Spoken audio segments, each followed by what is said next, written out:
Bonjour à tous et toutes et bienvenue pour un nouveau numéro dont on en reparle, le format dédié aux actualités spatiales.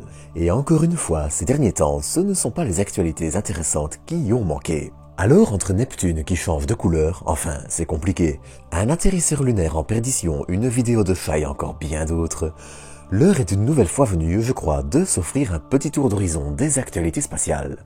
Mais avant de commencer, comme d'habitude, je tenais à rapidement vous inviter à vous abonner si vous ne l'êtes pas encore, ainsi qu'à liker, commenter et partager cet épisode. Enfin, si vous désirez soutenir la chaîne et envisager quelques achats dans le thème astro, n'hésitez pas à aller faire un tour chez AstroShop via le lien en description. Sur ce, pour commencer cet épisode, je vous propose d'attaquer avec l'actualité la plus récente, mais aussi la plus tragique. En effet, ce 8 janvier vers 8h18, pile à l'heure et sans le moindre retard, United Launch Alliance lançait pour la première fois son lanceur Vulcan pour un vol qui allait être une magnifique réussite et un moment charnière pour l'avenir de l'entreprise. Mais, vous le savez probablement déjà, ce vol allait aussi être l'occasion de voir le premier exemplaire de l'atterrisseur d'1,3 tonnes Peregrine d'Astrobotic partir vers notre satellite. Mais je ne vais pas trop m'attarder ni sur Vulcan ni sur les détails de la première mission de Peregrine, et pour ça je vous renvoie plutôt vers les épisodes dédiés que vous trouverez en écran de fin. Car malheureusement les choses allaient très vite dégénérer. Après sa séparation de Vulcan, l'atterrisseur allait commencer par établir avec succès les communications avec la Terre. À ce moment, l'atterrisseur fonctionne encore sur ses batteries, qui se vident progressivement, et doit allumer tous ses systèmes essentiels pour opérer correctement. Gestion de l'alimentation, régulation de la température, avionique, guidage, et enfin les systèmes de propulsion, tous furent activés avec succès. L'étape suivante est d'utiliser les systèmes de contrôle d'orientation pour orienter les panneaux solaires vers le soleil et commencer à approvisionner l'atterrisseur en énergie et recharger ses batteries. Malheureusement, cette manœuvre allait aussi signer le début des ennuis pour Astrobotic. Très vite, il apparaît que Peregrine souffre vraisemblablement d'une fuite de carburant, empêchant l'atterrisseur de s'orienter correctement. Pire encore, avec un blackout de communication de plusieurs minutes prévu grâce au ciel et qui était tout à fait normal, précisons-le, Astrobotic n'eut d'autre choix que d'improviser une manœuvre pour l'orienter le mieux possible vers le soleil, avant une perte temporaire et encore une fois parfaitement prévue des communications. Il est à ce moment déjà passé 17 heures et malheureusement les choses ne s'améliorent pas pour Peregrine. Alors que le contact fut repris avec succès, la fuite de carburant alimentant le système de contrôle d'orientation, qui se fait avec les petits propulseurs que vous voyez dans les cercles rouges, se confirme. Malgré tous les efforts d'Astrobotic pour stabiliser cette perte, l'entreprise annonce sur Twitter le 9 janvier vers 3h du matin qu'il reste approximativement 40 heures de fonctionnement à l'atterrisseur avant que ce dernier ne puisse plus stabiliser son orientation. Dès lors, ses batteries se videront en quelques heures et ce sera le clap de fin. L'objectif est dès lors d'en tirer le meilleur parti possible, rapprocher Peregrine le plus possible de la Lune en sachant que s'y poser est impossible, et tester un maximum des systèmes de l'atterrisseur. Car si ce dernier ne pourra pas rejoindre notre satellite, il ne faut pas non plus oublier que c'est la première tentative de l'entreprise et que, tant pour les systèmes permettant à l'atterrisseur d'opérer correctement que pour les instruments scientifiques envoyés par la NASA et l'agence spatiale allemande, pour ce qui était d'ailleurs le premier vol vers un atterrisseur commercial dans le cadre du contrat CLPS, eh bien un maximum de retour de données sur un maximum de systèmes est déjà plus intéressant que rien du tout. Ainsi, même le 9 en fin de journée, et malgré de nouveaux soucis d'alignement, Astrobotic annonçait avoir réussi à prolonger la durée de vie de l'atterrisseur, tournant toujours autour de la 40aine d'heures. On en sait aussi désormais un peu plus. C'est apparemment, et même si ça reste à confirmer, une valve défectueuse qui ne s'est pas refermée correctement après le premier allumage.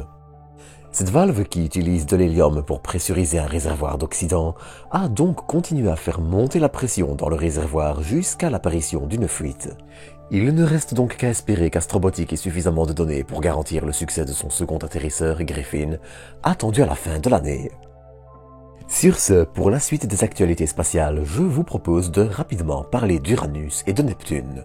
Une fois n'est pas coutume. Alors je sais, je vais vous paraître bizarre, mais représentez-vous Uranus puis Neptune. Si, comme moi, vous avez déjà bavé d'admiration devant les images prises par Voyager 2, vous aurez probablement tous la même image en tête. Une Uranus relativement pâle, d'un bleu discret, et une Neptune affichant un bleu profond, presque électrique.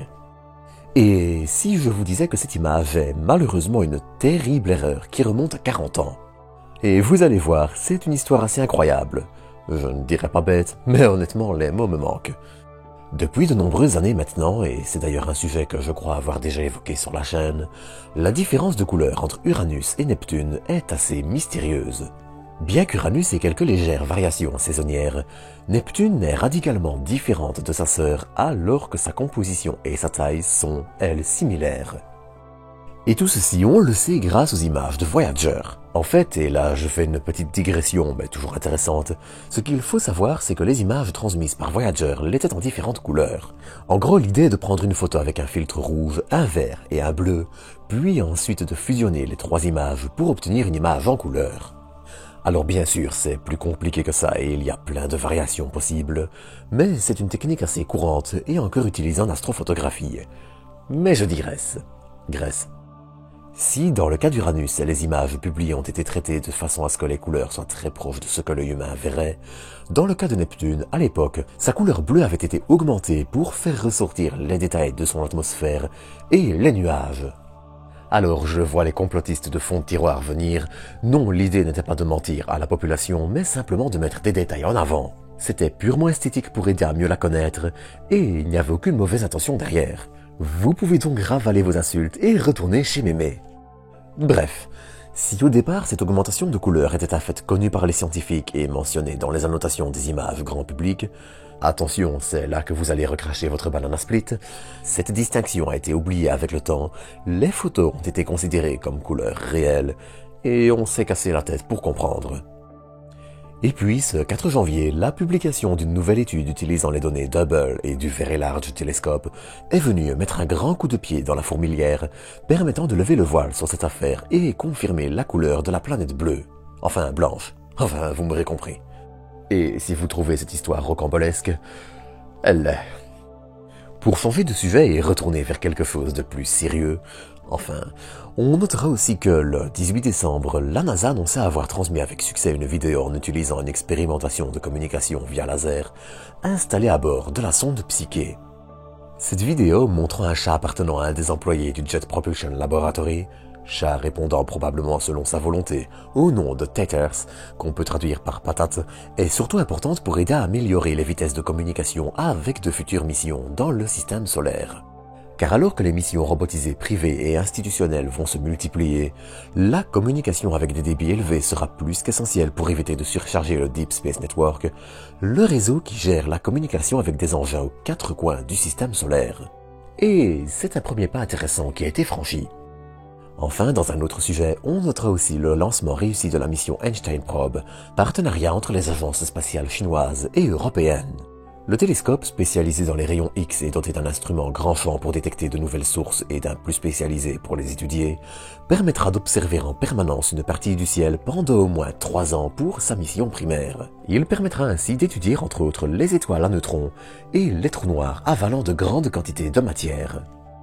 Néanmoins, la contribution européenne étant assez limitée, il est à noter que, même si c'est regrettable, seuls 10% des données collectées seront partagées avec l'agence européenne.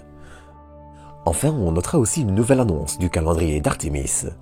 Désormais, le retour autour de la Lune n'est plus prévu avant septembre 2025 avec Artemis 2, et le retour sur la Lune d'Artemis 3 est prévu, lui, en septembre 2026 au plus tôt. On en reparlera encore dans quelques jours, je pense, mais entre de légers soucis avec le bouclier thermique d'Orion et quelques composants d'Artemis 3, ajoutés au besoin de développer la combinaison lunaire et l'atterrisseur, à savoir le Starship lunaire d'Artemis 3, il reste encore énormément de travail et l'agence préfère choisir la sécurité des astronautes avant tout. Car atteindre la Lune, c'est compliqué et Astrobotic vient de le démontrer.